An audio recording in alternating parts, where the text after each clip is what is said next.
Selamat datang di channel Alfi99. Halo guys, assalamualaikum warahmatullahi wabarakatuh. Kali ini aku bakalan ngasih cerita buat kalian tentang kisah saya sendiri dan saya alami sendiri gitu. Jadi saya mau menceritakan perjalanan saya waktu dulu kuliah sambil kerja. Jadi kuliah sambil kerja ini kalau orang-orang lain itu yang dimaksud kerja itu biasanya kalau orang di kota-kota itu biasanya kerjanya kantoran atau di pabrik.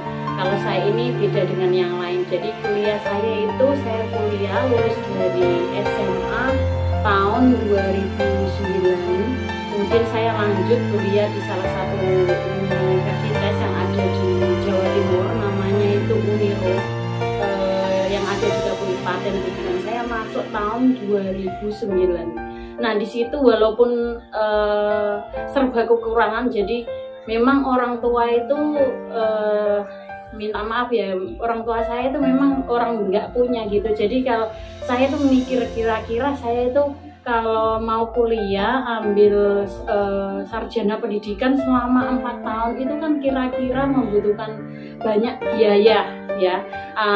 Kalau naik mobil aja ongkos dulu, waktu dulu itu saya berangkat dari rumah itu saya PP itu sekitar 30.000. Saya bayangkan saja kalau itu PP-nya segitu dikali 4 tahun kira-kira berapa gitu. Saya tuh mikir, tapi dengan itu semua itu saya punya niat yang memang benar-benar pengen jadi sarjana, pengen nantinya itu saya berguna buat orang lain. Jadi apapun kesulitan itu saya tempuh. Jadi saya di situ punya mbak saya itu selalu ngasih motivasi ke saya. Gimana caranya itu walaupun di rumah tetap bisa kerja dan juga bisa kuliah. Dengan itu semua dimotivasi sama mbak saya. Akhirnya saya itu di rumah ceritanya buka les gitu. Lesnya anak-anak SD mulai anak TK, kemudian kelas 1, 2, 3 SD itu alhamdulillah di situ ya guys. Ternyata itu peminatnya itu luar biasa. Tapi ya namanya juga les dan itu saya handle sendiri, itu rasanya itu capek banget. Kemudian setiap hari itu mereka itu waktu itu tahun 2009 itu masih murah banget. Bayangkan les privat itu bayarnya cuma Rp1.000 saja waktu itu. Tapi alhamdulillah walaupun Rp1.000 itu buat saya itu sangat berarti banget gitu. Kemudian setiap harinya itu mereka itu membayar saya 1.000, misalkan dalam satu kali pertemuan itu mereka yang ikut sekitar 40 sampai 50 anak itu, kemudian uangnya nanti saya kumpulin. Sehari misalkan saya dapat uang 50.000, kemudian uang itu saya tabung. Setiap hari jadi saya itu nabung 50.000. Nanti kalau tabungan saya udah waktunya untuk akhir semesteran seperti itu mau ujian, kemudian tabungan saya itu saya ambil untuk bayar UAS saya itu. Lanjut setelah aku kumpulin uang hasil les tadi itu saya tabung tiap hari. Akhirnya itu alhamdulillah 4 tahun itu berlalu dan saya itu alhamdulillah bisa lulus. Nah sela-sela waktu kuliah itu juga aneh-aneh aja. Maksudnya gini, saya itu dari desa sebelah tapi punya teman dari Kabupaten Tuban itu masih sampai sekarang itu masih sering calling-callingan. Saya punya bisnis sampai sekarang. Saya itu dikira kayak bukan orang dari Tuban, bukan orang Tuban tapi dibilang orang Tuban karena memang saya itu kalau suka main sama anak-anak Tuban. Yang bikin saya sedih itu bukan hanya perjalanan saya itu sampai lulus kuliah gitu guys. Waktu wisuda. Jadi kalau wisuda kan pasti teman-teman semua kan udah pernah ngerasain yang namanya wisuda. Itu pasti semua orang itu dianterin sama orang tuanya masing-masing, kemudian foto bareng itu sama orang tuanya. Tapi saya dan teman saya namanya Istiqomah Atiningrum itu berbeda dengan yang lain. Di antara banyak mobil yang berulang membawa mereka sama orang tua mereka untuk pergi wisuda, kita berdua itu kayak ya Allah, kita itu kok gini amat sih ya, kita itu sengsara. Saya juga merasa sengsara. Apa? Karena apa? Waktu kita wisuda itu kita cuma berangkat sendiri aja, bukan kayak orang-orang lain wajarnya gitu. Cuma di situ kita itu merasa bangga, oh kita itu setegar ini. Kenapa Kak? Jadi waktu itu mau dianterin sama ibu bapak, tapi karena kan yang namanya sewa mobil untuk pergi ke sana itu kan mahal banget. Saya kok merasa, oh daripada nanti menghabiskan uang, lebih baik nggak usah diantar, nggak apa-apa waktu itu. Kita enjoy aja. Waktu itu saya tuh nginep ke rumah teman saya itu tadi, Istiqomah Renung itu. Kalau nggak salah wisudanya itu hari Senin, itu saya berangkat dari rumah itu hari Minggu, kemudian saya nginep di rumahnya dan nggak tanggung-tanggung lagi pengiritannya gitu ya guys. Dulu kan kalau yang namanya wisuda itu pasti teman-teman yang lain itu pasti sewa di tukang riasnya itu pasti mahal, dadanya juga yang cantik-cantik, rudengnya juga cantik-cantik. Nah kalau kita berdua juga waktu itu nggak usah ngabisin uang banyak-banyak. Ternyata mbaknya si teman saya ini adalah mantan tukang rias gitu guys. Jadi kita waktu itu didandani sama mbak teman saya itu. Jadi ngirit banget ya waktu kuliah gitu ceritanya.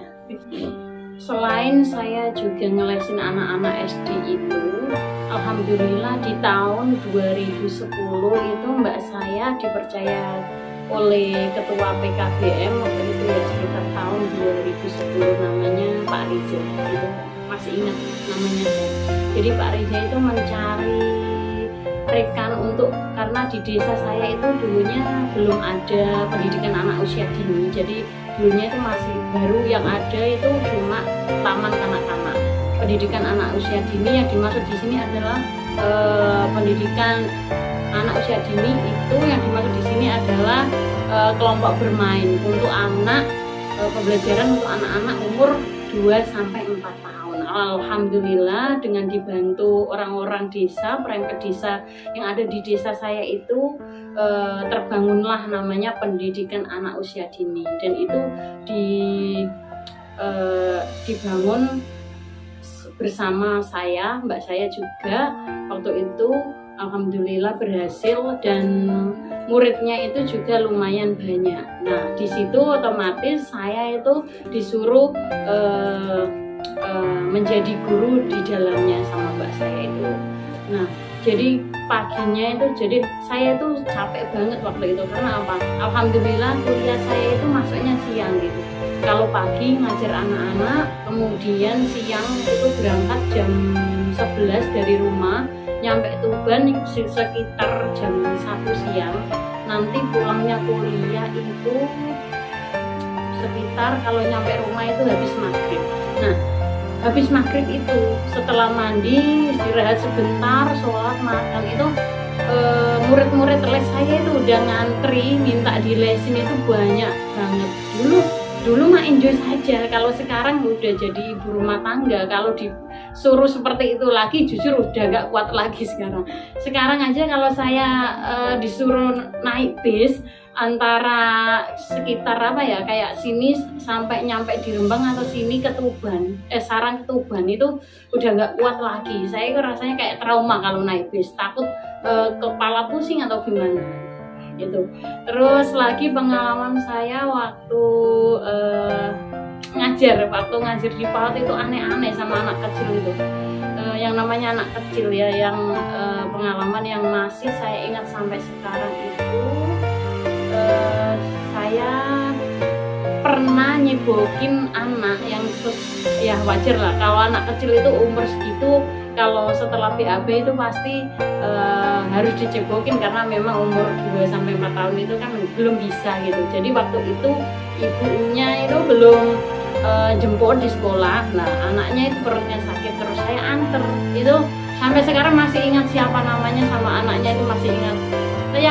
Yang saya sedihkan bahwa sekarang dianya yang saya cebokin itu sampai sekarang ketemu apa aja, nyapa aja enggak. Itu namanya nasib guru seperti itu. Nasib guru seperti itu saya alami sendiri karena saya sekarang jadi guru. Nah itu tadi guys, kisah saya sedikit ya tentang perjalanan saya waktu kuliah. Intinya adalah gini, kita itu jadi orang jangan patah semangat. Yang penting adalah satu saja, yang penting niat kita dulu baik, niat kita baik, nanti pasti Allah itu akan memberikan jalan terbaik untuk kita. Yang penting niat kita semangat gitu ya. Oke, sampai di sini kisah saya. Tunggu kisah saya selanjutnya. Wassalamualaikum warahmatullahi wabarakatuh.